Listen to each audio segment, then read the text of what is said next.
This channel does not promote any violent, harmful, or illegal activities. All content provided by this channel is meant for an educational purpose only. দলিল আছে কিন্তু আপনি বাড়ির মালিক নন। কারণ আপনি কি জানেন ভারতের সর্বোচ্চ আদালত বা সুপ্রিম কোর্ট একাধিক মামলায় এটা স্পষ্ট করেছে যে রেজিস্ট্রেশন বা দলিল সম্পাদন করলেই মালিকানা নিশ্চিত হয় না। হ্যাঁ, ভাবুন আপনার জীবনের একটা নিজের জমি বা তার উপর একটা ছোট্ট বাড়ি, এটা কিন্তু আমরা প্রত্যেকেই সকল বাঙালি আমরা এটা রক্তে বহন করি। তিল তিল করে জমানো টাকা বা নিজের ঘরের গয়না আমরা বন্ধক দিয়ে আমরা যখন একটা জায়গা কিনি, রেজিস্ট্রি অফিসে যাই, তখন আমাদের মনে একটা শান্তি আসে। কারণ হাতে দলিল পাওয়ার পর মনে হয় ব্যাস কেল্লা ফতে, আমি এখন এই মাটির মালিক। কিন্তু থামুন, একটা রূঢ় এবং বাস্তব কথাই আমি আপনাকে বলি, সুপ্রিম কোর্টে কিন্তু একাধিক মামলায় এটাই কিন্তু স্পষ্ট হয়েছে, যেটা আমি একটু আগেই বললাম। শুনতে অবাক লাগছে, ভাবছেন সরকার স্ট্যাম্প ডিউটি নিল, রেজিস্ট্রি হলো, তবুও আমি মালিক নই? উত্তর হলো না, আপনি মালিক নন যদি না আপনার কাছে 6টি সাপোর্টিং ডকুমেন্ট থাকে। হ্যাঁ, 6টা কাগজ বা 6টা জিনিস আপনি যদি দেখাতে পারেন তাহলেই হবেন আপনি মালিক। আজকের এই ভিডিওটা সম্পূর্ণ আলাদা। এই ব্যাপার নিয়ে অনেকেই জানেন না বা অনেকেই কথাটা ভাবেন না, অনেকেই ভুল করেন। তাই আজ আমরা আপনার সারা জীবনের সঞ্চয়ের সুরক্ষার কথা বলবো। 1 নম্বর এবং যেটা মূল এই ভিডিওতে আলোচনা করব, জমি কেনার আগে কোন 6টি কাগজ না দেখলে আপনি ঠকতে বাধ্য হবেন, কিংবা যদি আপনার বাড়ির কোনো জায়গা বা জমি থাকে তাহলে এই 6টি কাগজ কিন্তু আপনি আপনার সঙ্গে সবসময় রাখবেন। ঠিক আছে, কি চলুন একটু ভালো করে ভিডিওটা দেখবেন। কয়েক মিনিটের ভিডিও কিন্তু আপনার অনেক উপকার আসতে পারে। আর এই ভিডিও থেকে যদি আপনি একটু হলেও উপকার বা হেল্প পেয়ে থাকেন, ভিডিওর শেষেই আপনি ভিডিওটাকে লাইক করবেন এবং চ্যানেলটাকে পারলে সাবস্ক্রাইব করবেন, তাহলে আপনারই এটা উপকার আসবে। নমস্কার, বেঙ্গল মানি মেন্টরে আমি সন্তু দাস। আশা করি আপনি খুব ভালো আছেন এবং আপনার পরিবারের সবাই খুব সুস্থ আছেন। চলুন শুরু করা যাক। আসুন দেখুন গোড়ায় গলতটা কোথায় সেটা বুঝি। আমরা যখন সাব রেজিস্ট্রার অফিসে যাই তখন সাব রেজিস্ট্রারের কাজ কি? তার কাজ হলো এটা দেখা যে জমিটা কে বিক্রি করেছে, কে কিনছে এবং সরকার তার প্রাপ্য ট্যাক্স বা রেভিনিউ পেল কিনা। সাব রেজিস্ট্রার কিন্তু এটা যাচাই করতে বসেন না যে যিনি জমিটা বিক্রি করছেন তিনি আদৌ ওই জমিটার আসল মালিক কিনা। ধরুন আমি আপনাকে বললাম কলকাতায় ভিক্টোরিয়া মেমোরিয়ালটা আমার, আর আপনিও বিশ্বাস করে আমার সাথে রেজিস্ট্রি করে নিলেন। রেজিস্ট্রেশন হয়ে যাবে, কিন্তু তার মানে কি আপনার কলকাতার ভিক্টোরিয়াল হলটা হয়ে গেল? একদমই না, কারণ আমার তো ওটা বিক্রি করার অধিকার ছিল না। একেই বলা হয় আইনি ভাষায়, যার নিজের মালিকানা নেই সে অন্যকে মালিকানা দিতে পারে না। তাই দলিল বা সেল ডেট হলো শুধুমাত্র একটা ট্রানজাকশন রেকর্ড। আসল মালিকানা বা টাইটেল প্রমাণ করতে হলে আপনাকে ইতিহাসের পাতা উল্টোতে হবে, আর সেখানেই দরকার হয় 6টি কবচ বা 6টি কাগজ বলতে পারেন, যেটাই হচ্ছে ঢাল। ঠিক আছে, কি 6টি কাগজ চলুন এক এক করে জেনে নিই। 1 নম্বর, চেন ডিউ বা ভায়া দলিল। প্রথমে বিক্রেতাকে বলুন, যদি যার জায়গা আপনি কিনছেন, দাদা আপনার দলিল তো দেখলাম, কিন্তু আপনি যার কাছে কিনেছিলেন তার দলিল কই?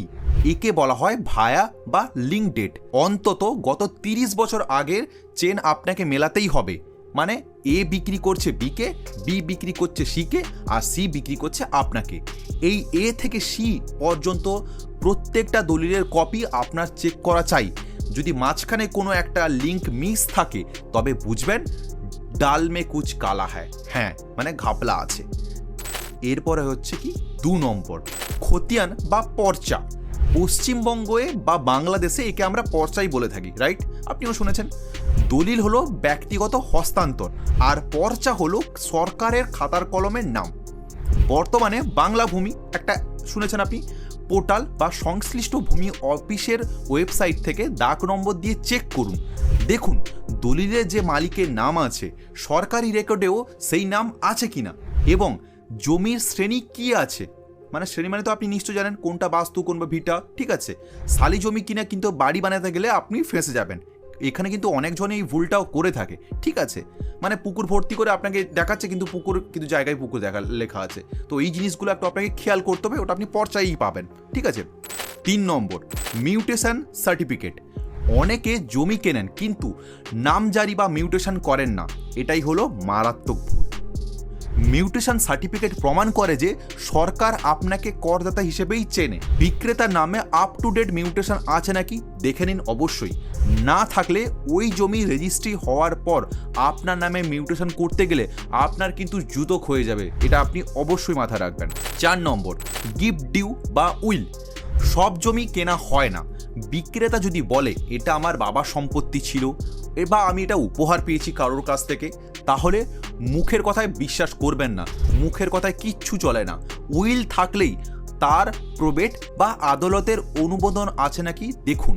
আর গিফট ডিউ হলে দেখুন রেজিস্টার কিনা। ওয়ারিশ সূত্রে পেলে ওয়ারিশন সার্টিফিকেট বা সাকসেশন সার্টিফিকেটস যাচাই করা বাধ্যতামূলক। 5 নম্বর কাগজ কি, এনক্লাম্বেন্ট সার্টিফিকেট।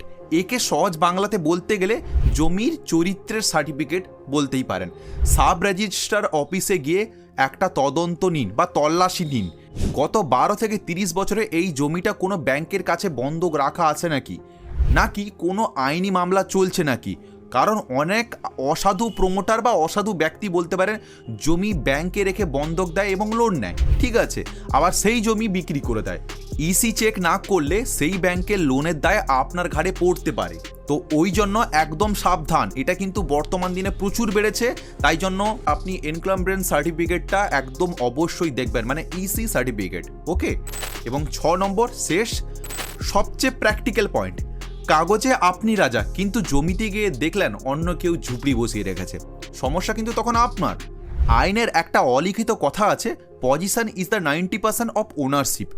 জমি কেনার আগে ফিতে নিয়ে জমিতে যান, মাপুন, দেখুন এবং চারধারে বাউন্ডারি বা দেওয়াল আছে নাকি দেখুন। যদি না থাকেন তাও আপনি একবার মেপে নেবেন, কারণ আপনি কিনছেন আপনার কষ্টের টাকা দিয়ে, জমিটা ভালো করে দেখে নেবেন।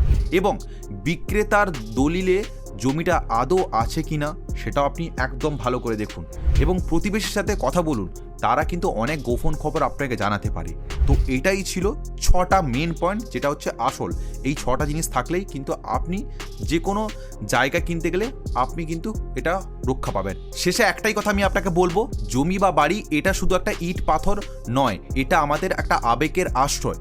একটা ছোট্ট ভুলের জন্য সেই আশ্রয়ে কিন্তু আইনের যুদ্ধে ময়দান হয়ে ওঠে এবং আপনাকে ছুটতে থাকতে হয়। তাই আজকে এই 6টা ডকুমেন্টের কথা যে বললাম, 1 নম্বর ভায়া দলিল, 2 নম্বর পর্চা, 3 নম্বর মিউটেশন, 4 নম্বর গিফট বা উইল প্রমাণ, 5 নম্বর হচ্ছে ইসি বা তল্লাশি, আর 6 নম্বর হচ্ছে ফিজিক্যাল পজিশন। এই চেক লিস্টগুলো ফোনে আপনি এক্ষুনি সেভ করে নিন। এই যে দেখতে পাচ্ছেন, এটা স্ক্রিনশটও নিয়ে রাখতে পারেন। ব্রোকার কিংবা দালাল যাই ভাবতে পারেন বা বিক্রেতা যতই তাড়া দিক না কেন, আপনি বলবেন কাগজপত্র সব ঠিকঠাক আছে, এই কাগজপত্রগুলো আগে দেখবেন, তারপরেই আপনি কিন্তু সিদ্ধান্ত নিলেও নেবেন, ঠিক আছে।